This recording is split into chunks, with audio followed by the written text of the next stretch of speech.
Om, the sound from the Hinduism or the Sanatana Dharma, right?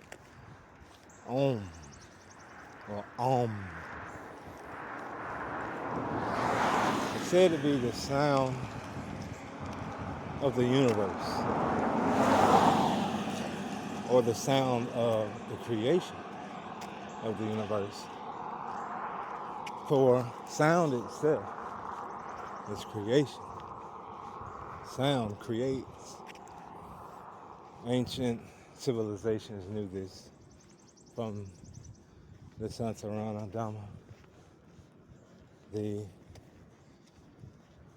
Kemites, Sumer. They all knew this. So even further back than them, Tibet, Atlantis, everyone knew this, right? So if sound creates, we know this now, and they put sand on a dish and play certain frequencies, it forms geometrical shapes, creation. So the sounds we make, the sounds we emit, form reality. Now, if all things, knowing all things vibrate, not if, but knowing all things vibrate, so therefore all things make a sound, right? If all things make a sound, that's touch. It's touching something or everything. So, when we make a sound, we have a thought.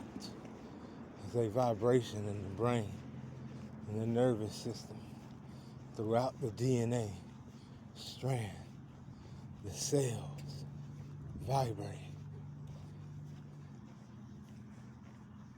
Think of whatever you will, and it shall be given unto you. So shall a man thinketh. Whatever a man thinketh, so shall he get. You know, some shit like that. You know, you read the Bible. But in reality, and the emerald tablets, though say there's, there's a certain point or moment in your life, you can draw this, stand in it, utter these words or names, which are sounds or frequencies. It's going to take you somewhere. Not like a time travel, but it's going to get you out of whatever rut that you feel like you're in. So, the sound that you wake up with, or the thought that you wake up with,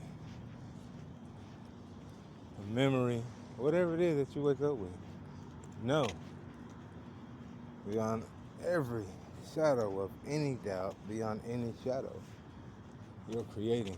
I tell my kids all the time. I tell people, thoughts are creations. Been saying this. So, just want to say to you today,